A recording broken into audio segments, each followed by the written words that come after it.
समुद्रात तयार होत असलेल्या वादळी वाऱ्यांचा मोठ्या प्रमाणात पावसावर परिणाम होत असतो आणि अत्यंत महत्त्वाचं म्हणजे अरबी समुद्रात आणि बे ऑफ बंगालमध्ये बंगालच्या उपसागरामध्ये एक लो प्रेशर तयार होतोय, कमी दाबाचा पट्टा तयार होतोय, गोलाकार चक्राकार वारे मोठ्या प्रमाणात बे ऑफ बंगालमध्ये, बंगालच्या उपसागरामध्ये आणि अरबी समुद्रात तयार झालेले दिसून येत आहेत आणि याचा कुठेतरी महाराष्ट्राच्या वातावरणावर परिणाम करण्याची शक्यता हवामान तज्ज्ञांकडून वर्तवण्यात येते। याचा अंदाज घेत अनेक जिल्ह्यांना सतर्कतेचा इशारा सुद्धा हवामान खात्याने जारी केलेला आहे। अनेक जिल्ह्यांना येलो आणि ऑरेंज अलर्ट सुद्धा जारी करण्यात आलेला आहे। याचबरोबर सध्या महाराष्ट्रात मागच्या काही दिवसांपासून कमी आणि मध्यम स्वरूपाचा अनेक जिल्ह्यांमध्ये पाऊस पडतोय, तर अनेक जिल्ह्यांमध्ये पावसाची धुवाधार बॅटिंग सुरू आहे।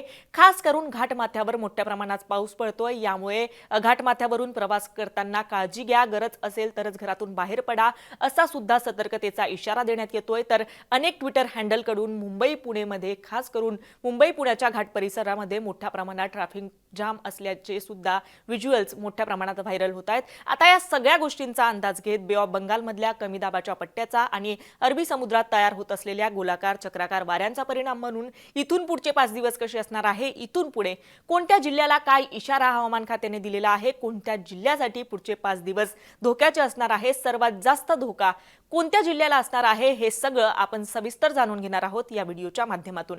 नमस्कार, मी छाया आणि आपण पाहताय वेदर रिपोर्ट। तर सर्वात आधी आपण डिटेल हवामान खातं हवामान विभाग समजून घेण्यासाठी सॅटेलाइट इमेज बघणार आहोत, जी हवामान खात्याने जारी केलेली आहे। या सॅटेलाइट इमेजच्या माध्यमातून सागरी किनाऱ्यांची काय स्थिती आहे, अरबी समुद्राची आणि बे ऑफ बंगालची काय स्थिती आहे हे आपण समजून घेऊ शकतो। इकडे अरबी समुद्र आहे आणि इकडे बे ऑफ बंगाल, बंगालचा उपसागर आहे। या इमेजमध्ये, या सॅटेलाइट इमेजमध्ये आपण स्पष्टपणे बघू शकतो की इकडे अरबी समुद्रात गोलाकार चक्राकार वारे मोठ्या प्रमाणात दाटलेले दिसून येत आहेत आणि यांचा महाराष्ट्रावर परिणाम झालेला दिसून येतोय। महाराष्ट्राच्या दिशेने हे वारे सरकताना दिसून येत आहेत, त्याचबरोबर इथून ते वर गुजरात राजस्थान या दिशेने सुद्धा वाहताना दिसून येत आहेत।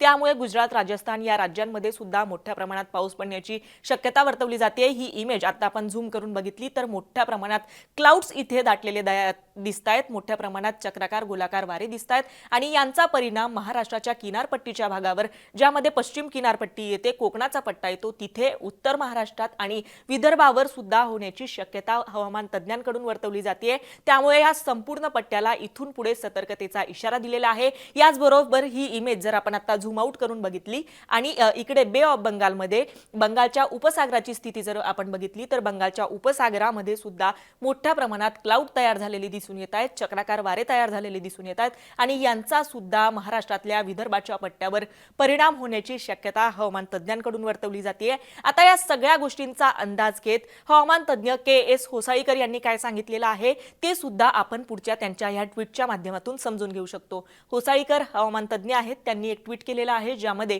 त्यांनी म्हटलेलं आहे की राज्यात मान्सूनच्या सुरुवातीच्या टप्प्यात आतापर्यंत चांगला पाऊस पडलाय।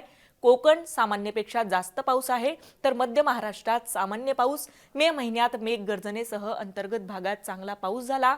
मराठवाडा विशेषतः विदर्भात अद्याप चांगला पाऊस व्हायचा आहे, अंदाज सकारात्मक आहे असं त्यांनी म्हटलेलं आहे। म्हणजे आतापर्यंत महाराष्ट्रात चांगला पाऊस झालेला आहे, मात्र मराठवाड्यात अजूनही तितकासा पाऊस नव्हता असं सुद्धा त्यांनी सांगितलेलं आहे। मात्र आता जो लो प्रेशर तयार झालेला आहे त्याचा कुठेतरी विदर्भातल्या वातावरणावर, विदर्भाच्या मान्सूनवर परिणाम होण्याची शक्यता सुद्धा वर्तवली जाते।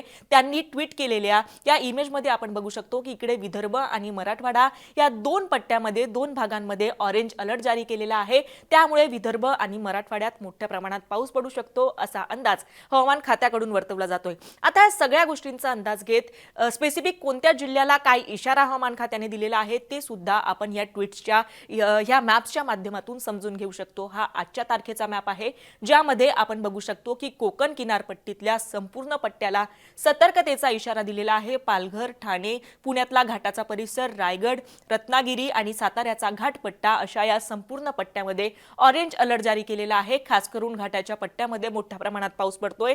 मी सुरुवातीला ज्या पद्धतीने सांगितलं की घाट पट्ट्यामध्ये मोठ्या प्रमाणात ट्रॅफिक जाम झालेले सुद्धा व्हिज्युअल्स, काही व्हिडिओज काही व्हायरल होत आहेत, त्यामुळे या पट्ट्यातून, या भागातून प्रवास करताना सतर्कतेचा इशारा देण्यात येतोय, काळजी घेण्याचं आवाहन सुद्धा करण्यात येतोय। याचबरोबर कोकणातल्या या पट्ट्यासोबत सिंधुदुर्ग आणि त्याला लागून असलेल्या कोल्हापूरच्या घाटमाथ्याला सुद्धा येलो अलर्ट जारी केलेला आहे। मुंबईतही येलो अलर्ट आज हवामान खात्याने जारी करण्यात आलेला होता। याचबरोबर उत्तर महाराष्ट्रातलं जळगाव, धुळे, नंदुरबार, त्याला लागून असलेलं नाशिक, त्याच्या खालोखाल संभाजीनगर, इकडे जालना, बुलढाणा, विदर्भातले सगळे जिल्हे अशा या संपूर्ण पट्ट्यामध्ये सुद्धा आज येलो अलर्ट जारी करण्यात आलेला होता। यानुसार आज तुमच्या इथे पाऊस पडतोय का, तुमच्या जिल्ह्यात आज यानुसार काय स्थिती आहे, आम्हाला कमेंट करून नक्की कळवा। आता उद्या काय स्थिती असणार आहे ते सुद्धा पुढच्या या मॅपच्या माध्यमातून आपण बघू शकतो। तर उद्या सुद्धा महाराष्ट्रातल्या अनेक जिल्ह्यांमध्ये पाऊस पडण्याची शक्यता आहे। विदर्भातल्या या संपूर्ण पट्ट्यामध्ये उद्या येलो अलर्ट जारी केलेला आहे। तर उद्या सुद्धा कोकणातल्या या संपूर्ण भागामध्ये सतर्कतेचा इशारा दिलेला आहे। इथे आपण बघू शकतो की रायगड, पुण्याचा घाटमाथा, रत्नागिरी आणि साताऱ्याचा घाटपट्टा अशा या संपूर्ण पट्ट्यामध्ये, याचबरोबर खास करून मुंबईत सुद्धा ऑरेंज अलर्ट उद्या जारी करण्यात आलेला आहे। आणि हा पट्टा सोडला तर इकडे सिंधुदुर्ग, कोल्हापुरातला घाटाचा पट्टा, पालघर, ठाणे, पुण्याचा घाटाचा परिसर, याचबरोबर विदर्भातले हे सगळे जिल्हे अशा या संपूर्ण पट्ट्यामध्ये उद्या सुद्धा येलो अलर्ट जारी करण्यात आलेला आहे। याचा अर्थ असा की उद्या आता मी वाचून दाखवलेल्या या सगळ्या जिल्ह्यांमध्ये पाऊस पडण्याची शक्यता आहे। आता परवाची काय स्थिती असणार आहे, तर परवा कोणत्याही जिल्ह्याला रेड किंवा ऑरेंज अलर्ट हवामान खात्याने दिलेला नाहीये, मात्र परवा सुद्धा अनेक जिल्ह्यांमध्ये पाऊस पडण्याची शक्यता आहे। 21 तारखेला सुद्धा अनेक जिल्ह्यांना येलो अलर्ट जारी केलेला आहे। विदर्भातल्या संपूर्ण पट्ट्यात येलो अलर्ट जारी केलेला आहे। याचबरोबर कोकणातल्या काही जिल्ह्यांमध्ये, त्यामध्ये रत्नागिरी, रायगड, सिंधुदुर्ग, पुण्याचा घाटाचा परिसर, साताऱ्याचा घाटाचा परिसर अशा या संपूर्ण पट्ट्याला येलो अलर्ट जारी करण्यात आलेला आहे। याचबरोबर विदर्भातलं गडचिरोली, गोंदिया, चंद्रपूर, नागपूर, वर्धा या पट्ट्यात सुद्धा येलो अलर्ट जारी केलेला आहे। आता त्याच्या पुढच्या दिवशी म्हणजे 22 तारखेला काय स्थिती असणार आहे ते सुद्धा या मॅपच्या माध्यमातून आपण समजून घेऊयात। तर 22 तारखेला सुद्धा विदर्भातल्या या सगळ्या जिल्ह्यांमध्ये पाऊस असणार आहे। याचबरोबर कोकणातलं ठाणे, रायगड, रत्नागिरी, सिंधुदुर्ग आणि पुण्याचा घाटमाथा इथे सुद्धा येलो अलर्ट जारी करण्यात आलेला आहे।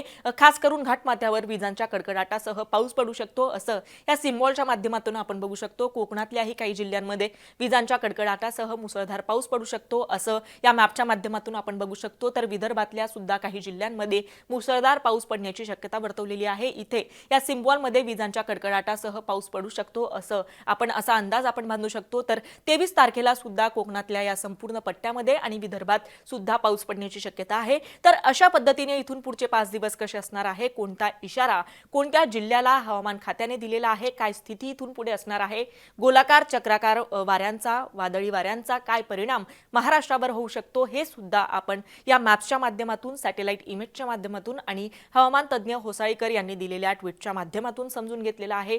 तुम्हाला वेदर रिपोर्ट संदर्भात किंवा मान्सून संदर्भात आणखी काही प्रश्न असतील तर आम्हाला कमेंट करून नक्की कळवा। आणि महत्त्वाचं म्हणजे तुम्ही मुंबई तकला जर नवीन असाल तर मुंबई तक चॅनलला सबस्क्राइब करायला विसरू नका। हा व्हिडिओ पाहिल्याबद्दल धन्यवाद।